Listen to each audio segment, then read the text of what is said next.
I'm Glen Anderson with the Olympia Fellowship of Reconciliation. This TV series explores a variety of issues that relate to peace, social justice, and nonviolent social change. We've addressed homelessness a number of times on this program over the years, and we need to do that again. The need still exists, and in fact the gap between the rich and the poor in our country is growing even wider. American society, and even a community as sweet and caring as Thurston County, has sharply mixed feelings about homelessness. On the one hand, it's considered nice to express compassion for people who are down on their luck. A lot of people contribute to charities and want to relieve the suffering that poverty causes. On the other hand, charity for poor people typically fails to address the underlying causes of poverty that are the root of the problem. And all levels of government, from the local to the national, keep adopting budgets, passing laws, and adopting policies that in some cases make poverty even worse, and to a large extent just fail to address the sources at all. But the indomitable human spirit keeps rising to challenge oppression and to assert human dignity and to organize for solutions. And this program that you're starting to watch looks at that in relation to homelessness in our community in the Thurston County area, where a tent city has sprung up to empower people who are homeless themselves to meet their own needs for alternative housing. The program here will look at that tent city, which is called Camp Quixote, named after Don Quixote, who tilted at windmills. Look at how that's working, and we'll go beyond stopgaps to look at other creative solutions that can address poverty itself. And so the program title is Homelessness, Dignity, and Real Solutions. We have three well-informed guests to share their information and their insights with us. I'm happy to welcome Rob Richards. He's a skilled advocate for poor people. He works with the Bread and Roses Advocacy Center. He co-founded the local Poor People's Union, and he was an organizer of Camp Quixote at its first downtown location. Good to have you here, Rob. Thank you, Glenn. Selena Kilmoyer is well known in the community as a longtime and hardworking advocate who provides services for people who are poor, homeless, young, and otherwise in need. For a lot of years, she worked with Bread and Roses, and recently she started working with Partners in Prevention, a nonprofit agency that serves young people and seeks to get at the roots of the problems that they're facing. Good to have you here, Selena. Thank you, Glenn. And Reverend Arthur Vaeni is the deeply respected minister of the Olympia Unitarian Universalist congregation. That church has a long history of serving homeless people, even before it allowed Camp Quixote to use its property in February. Arthur Vaeni has helped the congregation grow in numbers, in diversity, and in social action in the larger community. It's good to have you here. I appreciate your asking me.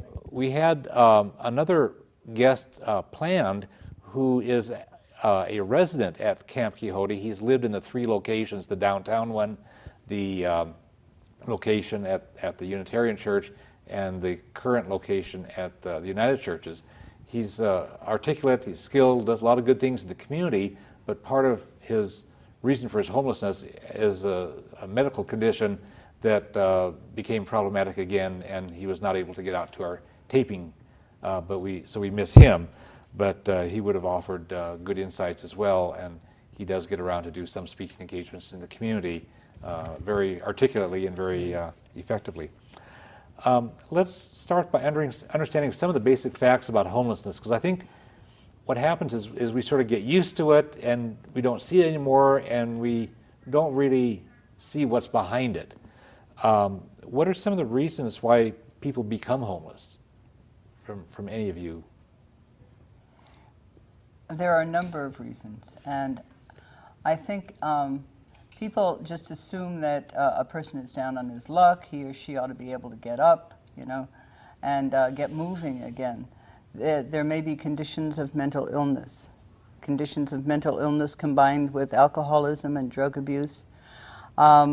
It may be a circumstance where someone has lost everything and simply can't continue trying to find help without help available. And there's less and less help available for people who get down and out, primarily because of the war we're fighting. Mm-hmm. That takes the money away from absolutely other higher priorities. Right. Yeah. Well, and of course the lack of affordable housing is one of the large reasons at this time. And I mean, we've certainly seen it in our county, how the cost of housing has gone up in an extraordinary way, and of course wages haven't come close to keeping up with that. I know in the early 80s, when Reagan became president, he slashed federal housing funding, just slashed it, and it was continuing to decline to like a fifth of what it was. And there's been a lot of gentrification in urban neighborhoods where the cheap housing where poor people could find to live is gone, and fancy restaurants and fancy hotels and other yuppie things get put in their place. Yes, we have a member of our congregation who recently mentioned that she was going to be losing her housing because of the cut in the funding that she's been receiving. In the United States is rare, almost unique among modern industrial countries in failing to provide health care for everybody. We treat health care like it's a business commodity instead of a human right, and a lot of people end up not being able to pay for health care when they have an emergency. And from what I've read, a major source of bankruptcies in this country is some medical problem, catastrophic healthcare problem. I think you've just touched on one of the greatest causes, and that's the commodification of things that a lot of us consider needs, such as shelter and medicine and food. Those things are now desires or wants. They're things that add to your status as opposed to something that people deserve to have for existing. Yeah, and you mentioned the inadequate wages compared to the cost of housing. A lot of people who are homeless are actually working, and some are working full time and can't afford, based on minimum wage, can't afford a place to live. And so I think there's a lot more beyond just the common stereotypes we hear about, that sort of blame the victim. That's right. You have a different insight, Rob, about drug and alcohol use as a symptom of homelessness, not just a cause. You mentioned this to me on the phone when we were preparing. Yeah. A vast number of the people that I've worked with over the years at Bread and Roses, I've met many who didn't really drink to excess and didn't hadn't even tried drugs until they had been 5-6 months on the streets, and needed something to comfort them, or everybody else was doing it and they got into it, and that just adds on top of the just depression from not being able to take care of yourself or your family, or just having lost family for having been injured and lost a job. I've noticed it has been a symptom of street life is that you pick up a drug habit. Yeah, not just the cause of it, but it's certainly it goes both ways. But I think the public stereotype is all one way, and you've observed the other. Absolutely. As well. Yeah. The local community here in the greater Olympia area has had sort of a mixed experience about dealing with homeless issues over the years. Can you tell us some of? I remember a number of things. We've done programs, on this, especially when issues have come up. Can you tell us about some of what we've been through? I think, as I reflect, the biggest tragedy here in Thurston County is, until very recently, we have not included the homeless in any conversations. There was a time when the big soup kitchen downtown was to be closed, the Bread and Roses Soup Kitchen, and a summit was held. And there must have been 40 people in attendance, and there wasn't one person who was houseless involved in that conversation. I think at times we look at putting a Band-Aid on the problem. Let's give the homeless some money. Let's take care of them in some way. But never ever trying to get into the root causes and into the solutions. And I think we are gradually evolving and changing. And that's a good thing, but we have a very long way to go. Yeah, I remember there was an event a few years ago that was held out at Olympia High School that a number of people brought together, including the city of Olympia and a number of other players in this, that actually allowed for a very large turnout of people to come together and have a conversation. And that seemed to have a good dynamic to it that's otherwise missing. Right. We have yet to learn how to develop community. We don't know how to converse really well. That was one example. I think we've tried having town hall meetings in downtown Olympia, and they're good, but we don't do any follow-up. Right. And it's good to have homeless people directly involved in the planning so that they get to be shaping the thing and not just shaped by everybody else. Absolutely. And that's been our history, I think, here in Thurston County, doing for rather than working with. Yeah, good. You were one of the people who founded the Poor People's Union in like October 2006? Yeah. Tell us what you're trying to accomplish and what prompted you to work on that. Well, I think exactly what Selena just touched on was a number of people. I work at Bread and Roses Advocacy Center, and so I'm in touch with folks every single day that are living on the streets. And the biggest complaint that I heard was not being listened to by government, and then they spend a lot of money on projects and don't get any feedback from the folks that are going to access those services. It was partly that, and partly a round of ordinances that were in the works that were announced in the summer. And had been taken into committee, and going to these committee meetings and trying to get a word in and trying to talk to city council members, and just feeling that doors were being shut in our faces. That kind of started the initial impetus for a union. And you said your first meeting drew like 25 or 30 people? 25 or 30 people, yeah, for the first Saturday meeting of the union. And that was the meeting where we voted ourselves into existence and started writing bylaws. And you started working on a tent city as like the first major action of the group. Tell us how that evolved. We'll talk about the Camp Quixote in just a moment. That comes up next. But what's the planning going from Poor People's Union to that? Well, we spent the first couple of weeks writing bylaws and the Constitution and ratifying that. And then we formed an action committee, and we had another general meeting to talk about what kind of actions we wanted the action committee to do. And so at first we started talking about some kind of a protest in response to the sidewalk ordinance. And it got bigger and bigger, and finally someone said, well, the best thing to do, I think, would be have a tent city. And so we kind of looked to Portland and how Dignity Village was set up. And theirs was set up by just going to an empty city lot and squatting there. And so we began planning to do exactly that, and we did our research on the web and found an empty city lot that wasn't being used, and started planning and gathering supplies for that.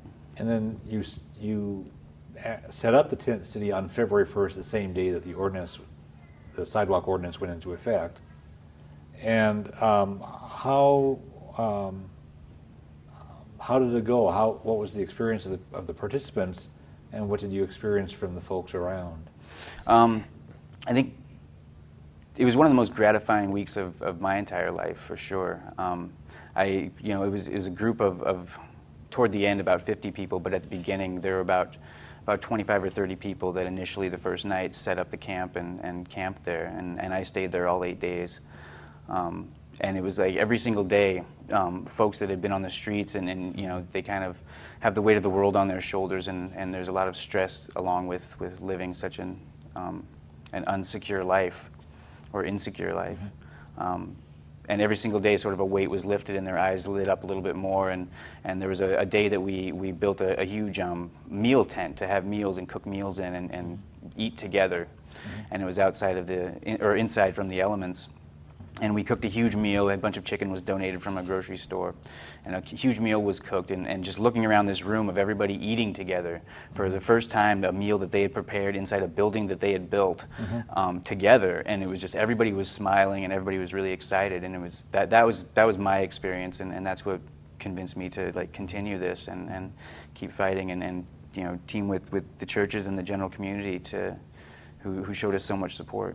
And then this is Camp Quixote, named after Don Quixote, who tilted at windmills famously. Right. And then he had a sidekick, an associate, who was unquestioningly supportive, named Sancho Panza. And you folks are two of the Panza board. Is that the right name, Panza board? Panza board, yes. That's just coming into existence to support Camp Quixote, to provide an infrastructure to work with it and help to continue its development. And then you're sort of like a contact then with the larger community as well, because you folks are, and I don't know who else is on the board, but I know the two of you are, but you folks are well connected with the larger community. Yes, well, and the idea is also that as we continue to develop both the board and with Camp Quixote, that more and more of the responsibility for running the whole of it will fall to the residents of the camp, and that those of us who are not part of it will hopefully step back. But so yes, it is that ongoing process of trying to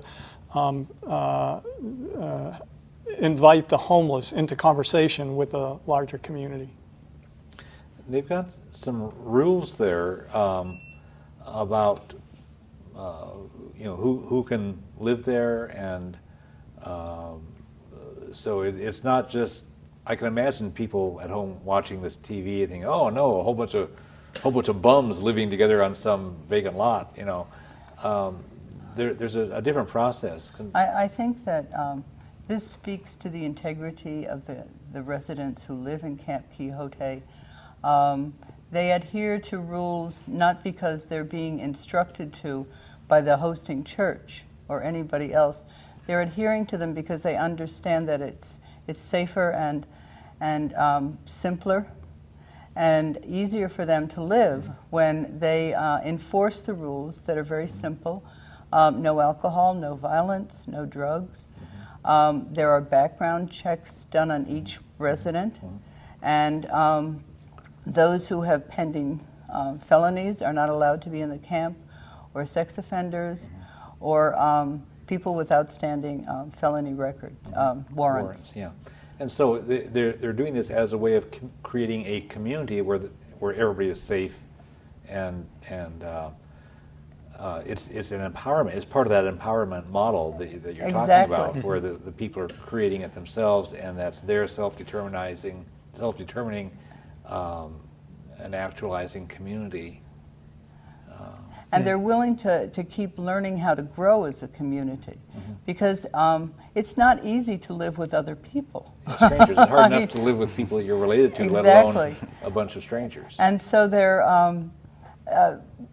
starting to do a series of leadership workshops as part of their weekly meetings with outside facilitators who are helping them with some of the very, very basic communication issues and so on and so forth, which is commendable. Yeah. Oh, yeah.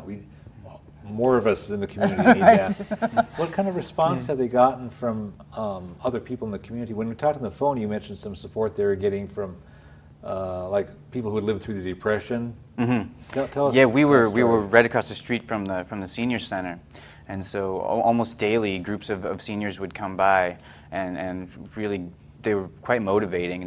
They talked to us about the Depression quite a bit, and how there are a number of Hoovervilles and tent city type things back then that people needed to just survive, and they would come by and they would donate food or money or whatever. But it was really great, and businesses around the area also gave a lot in dinners and food as well. Yeah, that's not the impression that I got from reading the local newspaper, which has its own take on homelessness. And I find that whenever I interact with people who are directly involved, I get a totally different and I think more accurate view than what the local newspaper provides. And I know that there's been interaction with the city. What was the experience in those early days with the city? With the city, the response was very cold. In fact, they refused to speak to any of us until we were off of their property. So the first 8 days, I had one conversation with a representative from the city. Your congregation, the Olympia Unitarian Universalist congregation, has a history of working with people who are in need of housing. I know you have the Out of the Woods shelter, and your people are in touch. You're a connected bunch of people. Tell us about your congregation's background in working with homeless issues, if you would, just briefly, and then we'll get into how you happen to be the next location. Sure. Well, actually, some years ago, the Reverend Bill Arnsmeyer got the idea of just what's happening now, that there were people in the woods behind our church, and so Out of the Woods was created to bring them out of the woods, and that has been affiliated with our congregation for a number of years. And here more recently, I mean, we have had a focus on poverty and have been looking along with the shelter how we can continue with that, but looking at other ways for us to address poverty and some of the related issues.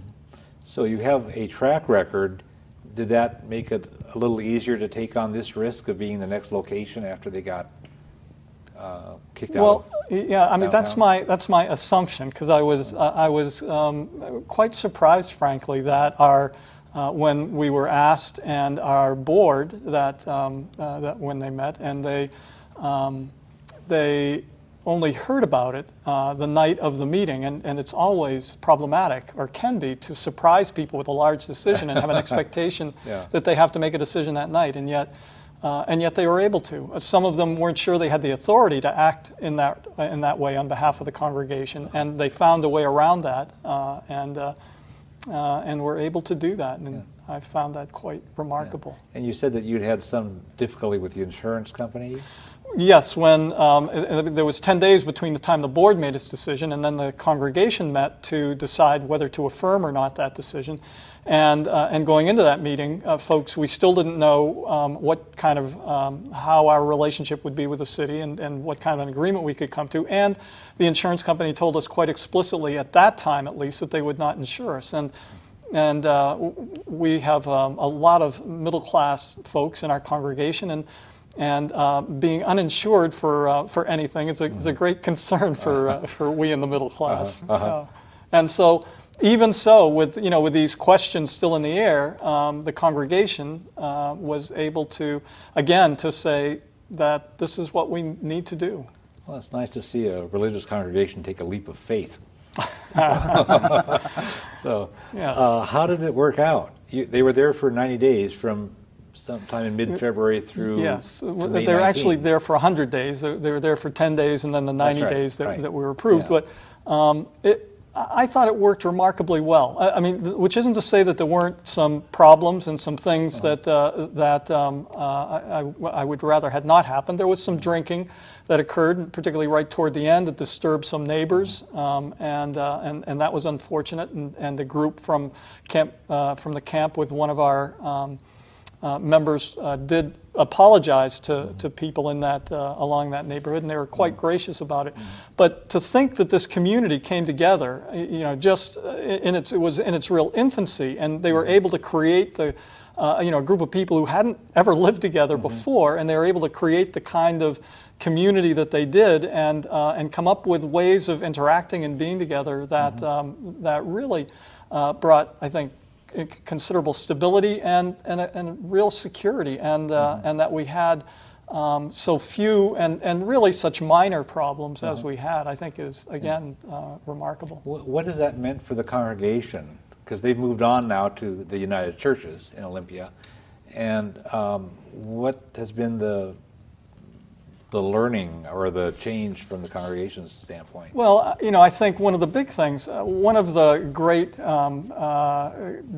difficulties in our society as a whole that certainly we reflect, and I know that I reflect, is that of classism in our prejudices, particularly with regard to those who are homeless, and as open and as we are. In many ways, in terms of wanting to help and to reach out, that it certainly we were confronted with that opportunity to examine our own prejudice, and I, as one who grew up in a working class family and yet had the opportunity to go on to college, and even in that case, I certainly see, even now I see in my interactions ways that prejudice is there, and expectations that I have or assumptions that I have about those interactions, and it's one of the great, I believe, evils of our society is that class prejudice that we have, and one of the more unspoken evils that persists through our society. Yeah. The Camp Quixote number 2, moved from your place to become Camp Quixote 3 at its location where they are now as we're taping this program, and in the parking lot of the United Churches near 11th and Washington. And they moved there on May 19. My understanding is that the church leadership was unanimous in approving that decision. It wasn't something they had to argue and squeak it by with just a little bit of a majority vote. It was a unanimous decision there, and that they have someplace like 22, 23, 24, 25, someplace like that, in the low 20s people there. And then it's still continuing in the same spirit that you've all been describing, with the rules so that it's safe. And go ahead. And what was added in Camp Quixote 3 is a hospitality table, yes, which is right at the main entrance to the camp. And it came about twofold, really, both to protect the residents of the camp and make it a safety barrier, so that people just couldn't wander in and out. Oh, yeah. Because being on a downtown street is different than being up on the west side in a car-driven neighborhood, if you will. Right. And so that was one reason, and also to dispel some of the enormous fears that neighboring businesses and neighboring workers had in terms of the camp residents. Mm-hmm. And so the hospitality table was set up that there would be shifts of people volunteering to sit at the table. And enormous gifts have been given in how people have been transformed by simply sitting and spending time with some of the residents and getting to know them and listening to their stories. Yeah, that's great.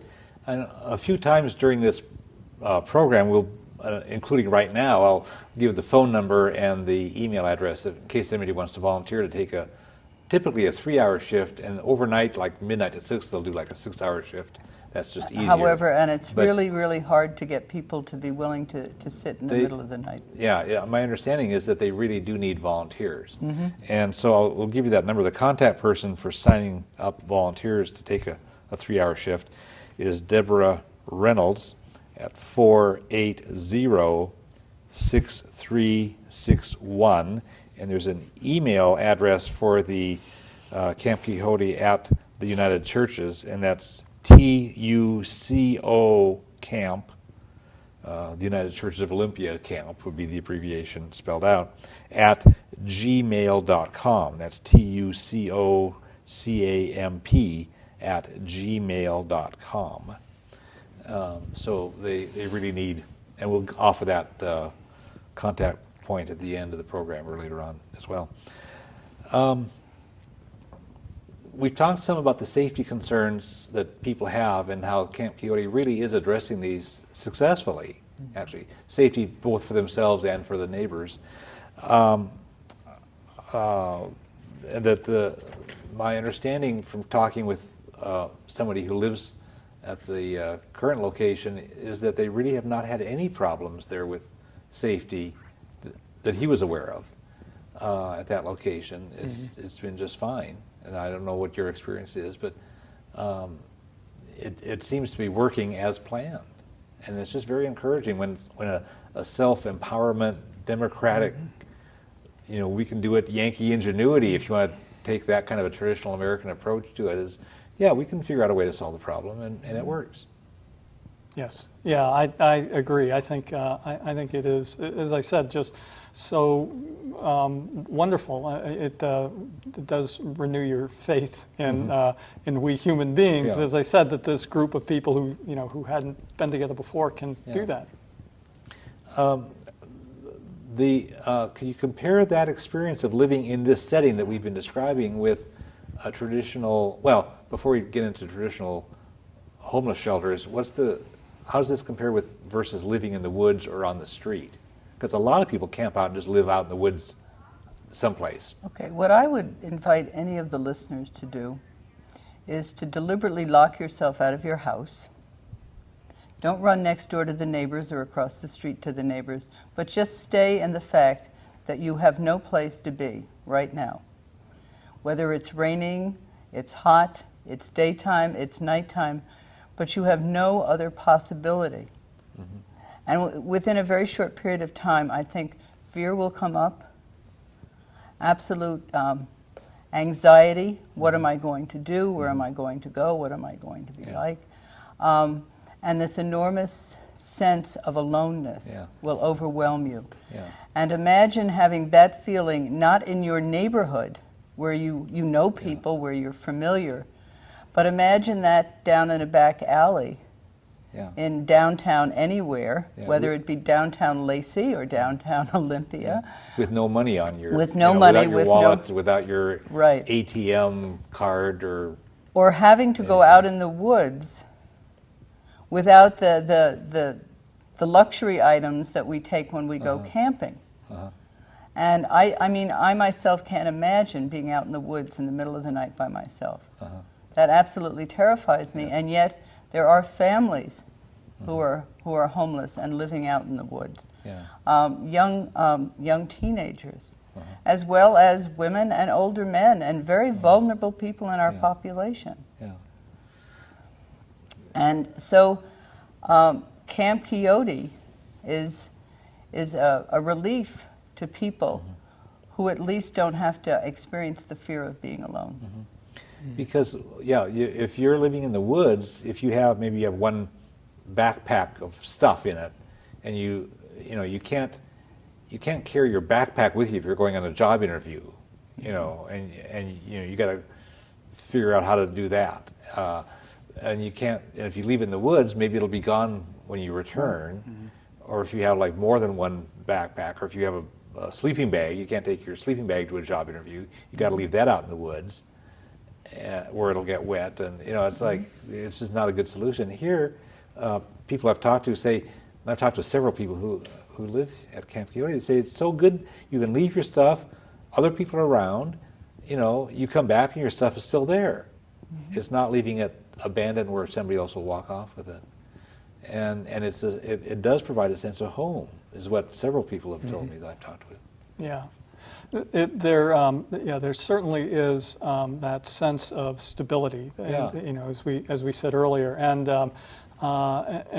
it does have a sense of home that as I have heard it expressed as well, that it creates a place where they can truly be. One of the clearest indicators after the Tent City Camp Quixote had been on our property for a while that indicated that they were home. I just really appreciated was this little sign in front of one of the tents. It was a for sale by owner sign pointing to the tent. But I said, that just captures it. Yeah. So can we compare the Camp Quixote experience with a traditional homeless shelter, like the Salvation Army or the kinds of things that happen in cities typically, the kind of homeless shelters?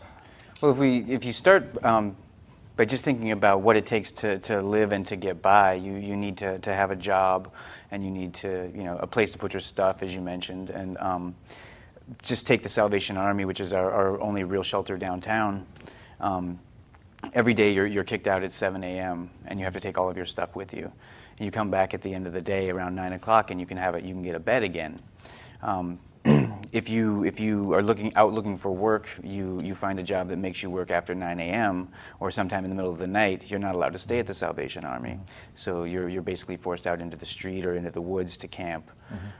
People at the camp can, like you said, leave their stuff. They can go to work in the middle of the night if they need to. They can come back and have that home. Because I know there are some people there who have jobs, but they're like a swing shift or a graveyard shift or out of town very early morning. You have to catch a bus to get up to Tacoma or something. Or labor ready's in Lacey, and you have to be there at 6 a.m. to get a job. And that doesn't work for a homeless shelter, but that kind of flexibility does exist at Camp Quixote. And I know there's some people who are attending college. I think they'll be starting in the fall. I think there's 4 of the campers. Yeah, and that often has an odd schedule and stuff.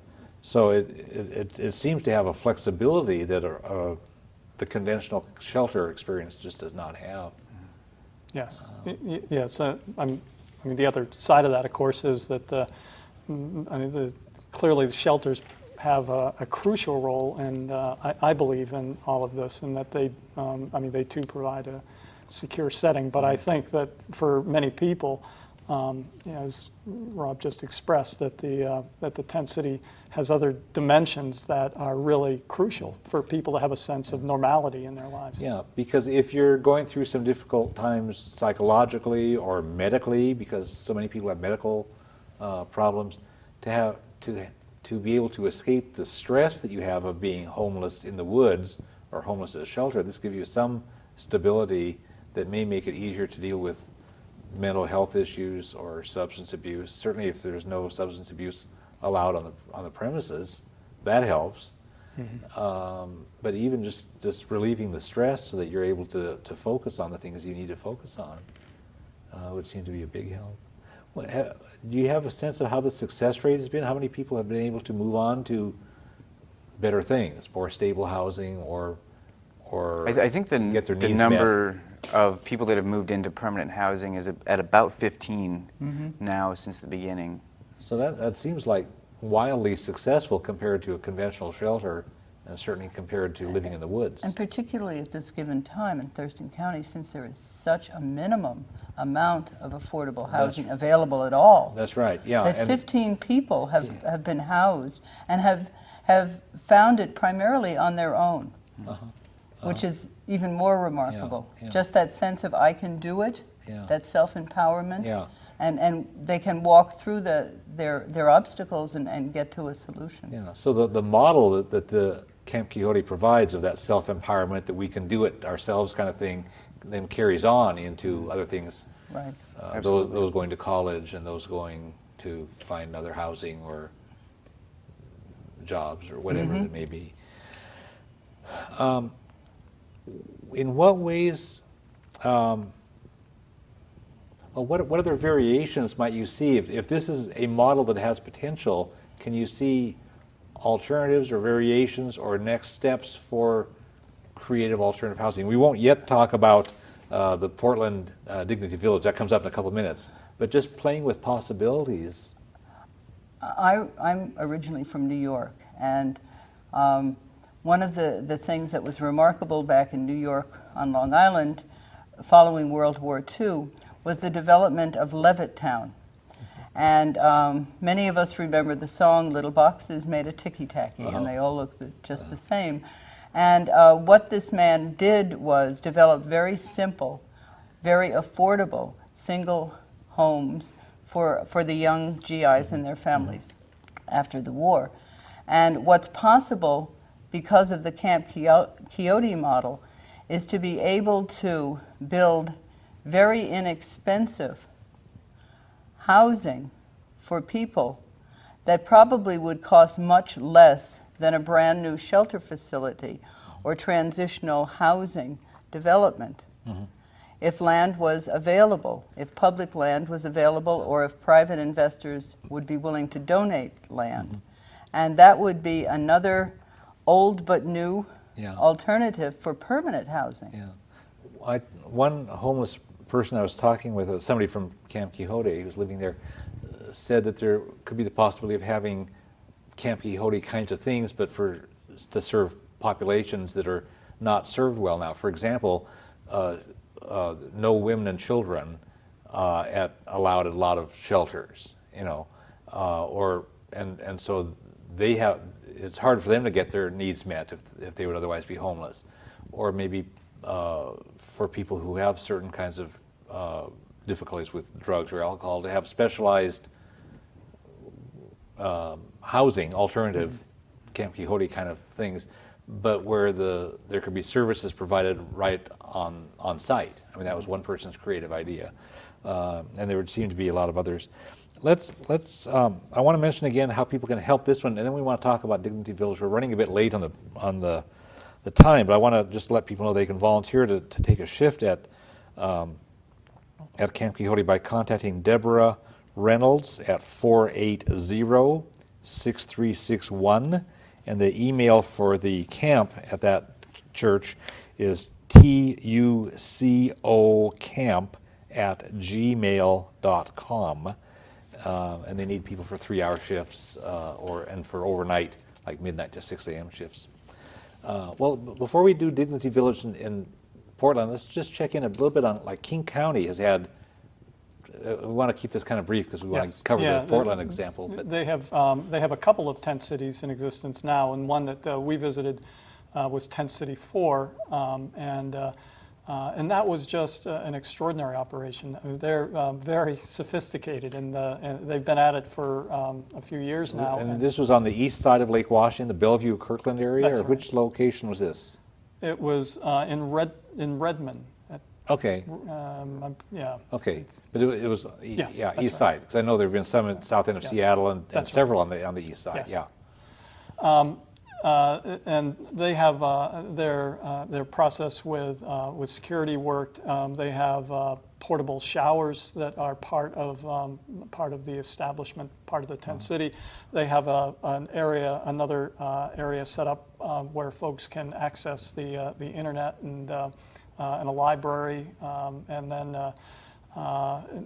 it's divided into sections so that couples live in one area and singles in another area. It's quite an extraordinary. I found it to be quite amazing. Following that, I get the newsletter from the Church Council of Greater Seattle because they're into so many interesting things, and they've been covering this, and that they've been hassled by the local governments as well, but the churches have really been steadfast. They have, yeah. It was just courageous. It was so wonderful to sit there and listen to them talk about how many churches were involved. That they're booked for churches wanting to host Tent City 2.5 years out. Wow.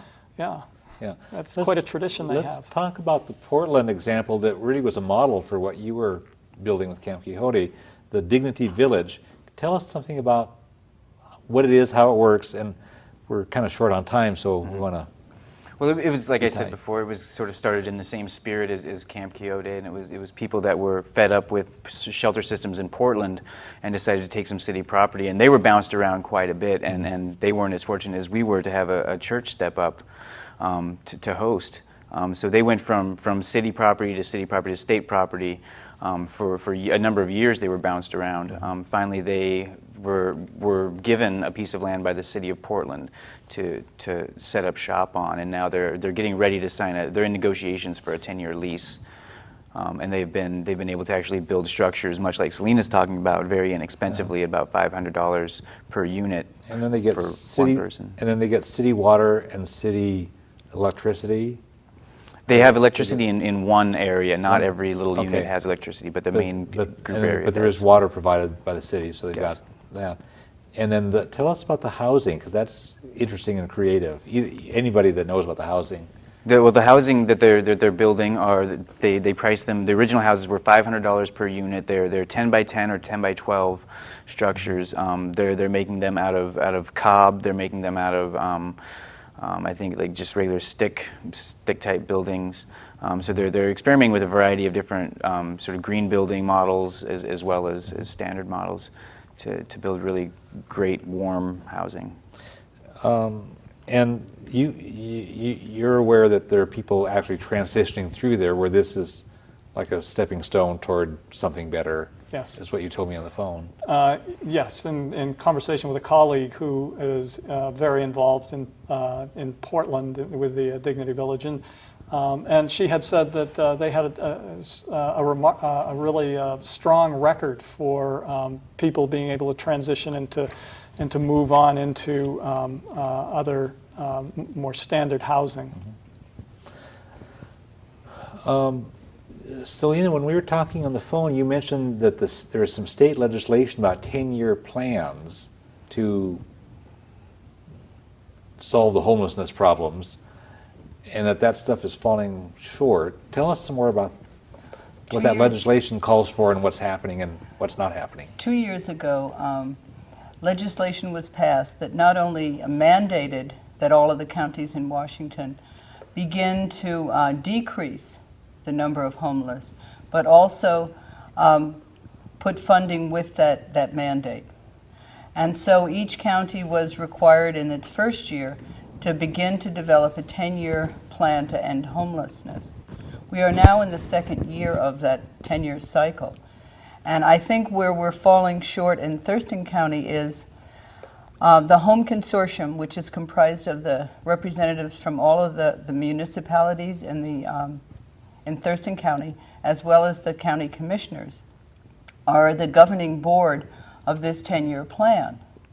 And unfortunately, we have yet to have a real, intentional community development process whereby all of the stakeholders, primarily those who are experiencing homelessness, could be part of truly assessing the needs, not just a point-in-time count as we do once a year now, but to truly assess the needs and then to be able to talk about and determine ways to distribute the money as the money is needed for projects. And so that we can begin to think outside the box. Like Camp Quixote was not part of the original 10-year plan. It needs to be part of it. Because it is now, Camp Quixote is beginning another whole, if you will, sub-continuum of care for homelessness. That's right. Because it would be, the tent city would be point A, then transitional, and then eventually something permanent. And so we have got to stop what we're trying to do in our county and encourage our municipal representatives to engage in such a process. And I personally think the only way we can do that is to hire on an outside firm that could lead us through a community development process. And there's technical assistant money available. And the thing is, if we don't do something different, nothing is going to change. And homelessness is only increasing, not decreasing. And I know that's a long answer, but it's an important answer. That's right, and that's what we need to hear. And it sounds like it's a continuation of the top-down thing without any real concern for bottom-up. Right, and it wasn't intentional, and this is not a slam against the representatives who I are know involved you're in not that. slamming them. I'll slam them. But the point is, they need to begin to listen. Yeah. Because if a group of homeless people can create community, Yeah. then all of us in Thurston County need to follow that example and also learn how to develop a community. Right. And your sense of the continuum of care kind of model makes sense, because this fills a niche that can smooth the transition from living in the woods or living on a street toward the kinds of things that are solutions. And it's also incredibly cost effective, which is always our bottom line, is how much does a project cost. Right. And this is only one of probably a number of alternative ways that we could address the problem if indeed we had a process whereby people could present their projects and know that there would be funding available now. Yeah. Not a year from now, but now. Yeah. Yeah. My understanding of homelessness includes the notion that by the time somebody gets to that stage, there are a lot, or has been in that stage for a while, you're in a pretty deep hole. And to get out, it's not a matter of, like you said at the beginning of the program, well, just kind of get back on your feet again. That's easier said than done if you're in a hole that deep that you don't even have a place to live. Because to get into a place, you need first and last month's rent, and utility deposits, and damage deposits, and all the stuff you need to run a house with, or an apartment, or whatever, So the more that we can be doing interim creative solutions along the way, and this just seems like a wonderful model that you're all working with. It seems like an important niche in that continuum of care, to use your model.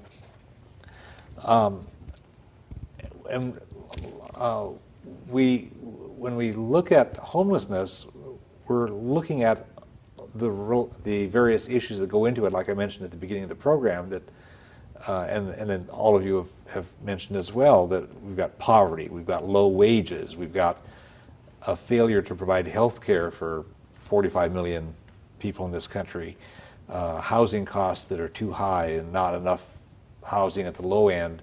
And these are all parts of governmental policies, governmental actions, and governmental inactions that have been either accidents or deliberate over some period of time, or some combination of both. And I don't know to what extent the 10-year plan looks at related things, but it seems like to look at homelessness as a little isolated thing without seeing what we do about minimum wage, what we do about health care, what we do about housing prices at the low end of the range.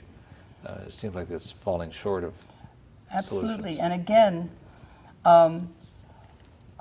a professional community development process would and could address a lot more of the issues and be much more inclusive of not only determining the needs, but also determining solutions. What would you like state and local governments to do? Presumably there'd be some flexibility in local, they have these, whatever hoops you had to jump through from the city to get to let Camp Quixote stay at your church. It would seem like more flexibility on the part of local governments is part of the solution?